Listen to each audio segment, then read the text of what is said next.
Hello guys, welcome back to my YouTube channel. तो आज हम एनपीएस सिस्टम जो कि एक इन्वेस्टमेंट स्कीम है उसके बारे में जानेंगे। National pension system. तो ये काफ़ी पॉपुलर स्कीम है, इन्वेस्टमेंट स्कीम है, खास करके एम्प्लॉयज़ में। तो देख लेते हैं कि कैसे कैसे इसकी डिटेल्स हैं। इसमें सबसे पहली बात तो इसमें इन्वेस्टमेंट कर कौन सकता है। कोई भी इंडियन सिटीज़न जो है 18 से 70 साल की जिसकी उम्र है वो इसमें इन्वेस्टमेंट कर सकता है। और इसमें जो इन्वेस्टमेंट होती है वो सिंगल अकाउंट के थ्रू होती है। ऐसा नहीं कि जॉइंट अकाउंट के थ्रू होगी या फिर मल्टीपल अकाउंट, एक ही अकाउंट होगा एक पर्सन का।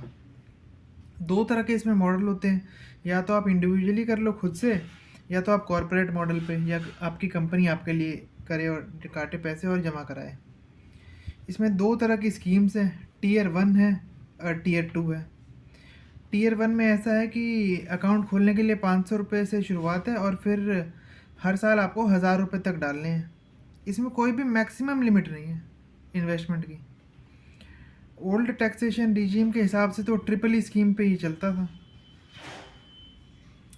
और बाकी इसमें काफ़ी अदर स्कीम्स भी हैं कि आप इक्विटी में इन्वेस्ट करना चाहते हैं, गवर्नमेंट बैक्ड इन्वेस्टमेंट ऑप्शंस में इन्वेस्ट करना चाहते हैं, कॉरपोरेट बॉन्ड्स में, रीट्स में, एआईएफ में। तो काफ़ी ऑप्शंस आपको दिए गए हैं कि कैसे इन्वेस्ट करें। और इक्विटी में एक और कि आप एग्रेसिव इन्वेस्टमेंट चाहते हैं, मॉडरेट, कंजर्वेटिव, बैलेंस्ड। और एक और तरह का इसमें ऑप्शन है एक्टिव, आप इन्वेस्टमेंट चाहते हैं या ऑटो। एक्टिव मतलब आपको अभी जो मैंने बताया उन स्कीम्स में से आपको बार बार उसमें चेंज करना है, या फिर ऑटो आपकी एज या आपकी इन्वेस्टमेंट क्राइटेरिया के हिसाब से कंप्यूटर ही अपने आप इन्वेस्ट करे।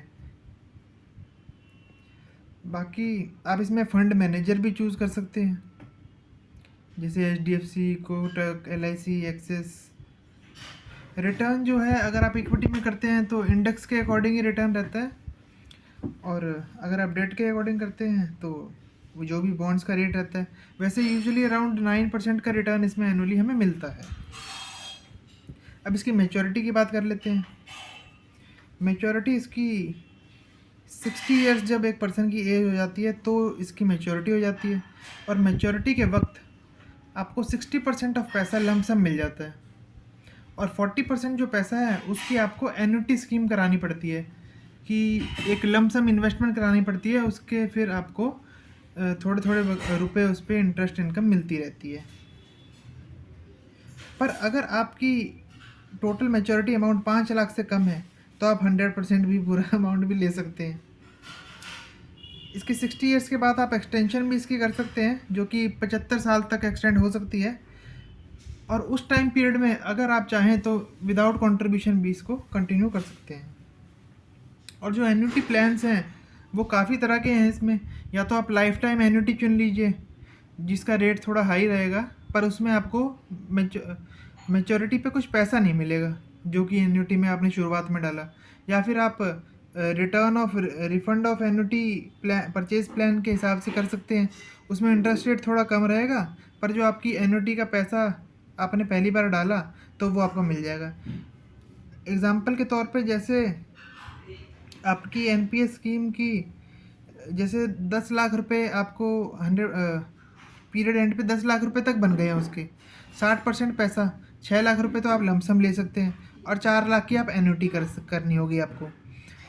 दो ऑप्शन ऐसे हैं कि अगर आप लाइफ टाइम एन्युटी चाहते हैं तो 4 लाख पे कुछ ज़्यादा ब्याज में आपको, जैसे 4 लाख पे 40,000 रुपये एस्टिमेट है ये, 10,000 रुपये, 40,000 रुपये आप ले लीजिए, वो मिलते रहेंगे आपको लाइफ टाइम पे।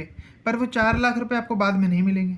या फिर आप ऐसा कर लीजिए, थोड़ा इंटरेस्ट रेट कम कर लीजिए, तो आप एन्युटी अमाउंट मतलब 4 लाख रुपये भी आप ले लीजिए। अब देखते हैं इसका विड्रॉल की कैसे लिमिट है। पार्शियल विड्रॉल आप कर सकते हैं 3 साल के बाद, जो कि 25% ऑफ कंट्रीब्यूशन होगा, और 3 बार के लिए कर सकते हैं। प्री मैच्योर क्लोजर भी आप कर सकते हैं। पार्शियल विड्रॉल कुछ स्पेसिफिक केसेस के लिए ही हो सकता है, पर हायर एजुकेशन हो गया, मैरिज हो गया, घर खरीदने के लिए, या फिर सीरियस इलनेस, या फिर कुछ छुट पुट कंडीशंस और हैं। प्री मैच्योर क्लोजर आप कर सकते हैं 5 सालों के बाद। अगर 2.5 लाख से ज़्यादा रुपए हैं तो 20% ही लमसम मिलेगा, 80% एन्युटी जाएगा। और 2.5 लाख से कम है तो आपको 100% पैसा आपको अपने खाते में मिल जाएगा। तो अब जान लेते हैं इसकी एक और, जैसे मैंने शुरुआत में आपको बताया था टीयर 1 और टीयर 2। टीयर 2 ऑप्शन वही अपना सकते हैं जो टीयर 1 में जिसने ऑप्ट करा है। इसमें इक्विटी का पोर्शन ज़्यादा रहता है, 100% रहता है। बाकी इसका टैक्स बेनिफिट कुछ खास है नहीं, टीयर 2 का, सॉरी। अब इसके टैक्स बेनिफिट देख लेते हैं इस पूरी स्कीम के। तो 80CCD में ओल्ड टैक्स रिजीम के हिसाब से 1.5 लाख का बेनिफिट मिलता था आपको इन्वेस्टमेंट पे, या फिर 10% of salary basic plus DA का, जो भी कम है, ठीक है। 80CCD 1B में आपको 50,000 का एडिशनल बेनिफिट मिलता था इसमें, ओल्ड स्कीम में। अब 80CCD 2, इसमें आपको एम्प्लॉयर कंट्रीब्यूशन का डिडक्शन मिलता था 10% पे, जो कि ओल्ड टैक्स रिजीम पे। अब इस पर 14% ऑफ बेसिक प्लस DA जो भी आपका एम्प्लॉयर डालेगा वो न्यू स्कीम में भी डिडक्शन अलाउड है। और जो भी आपको लमसम पे पैसा 60% मिलेगा वो टैक्स फ्री रहेगा, पर जो आपको एन्युटी पे जो इंटरेस्ट मिलेगा वो आपका टैक्सेबल रहेगा। तो that's all for today guys. Please like, share and subscribe to my channel, and in case of any query please comment.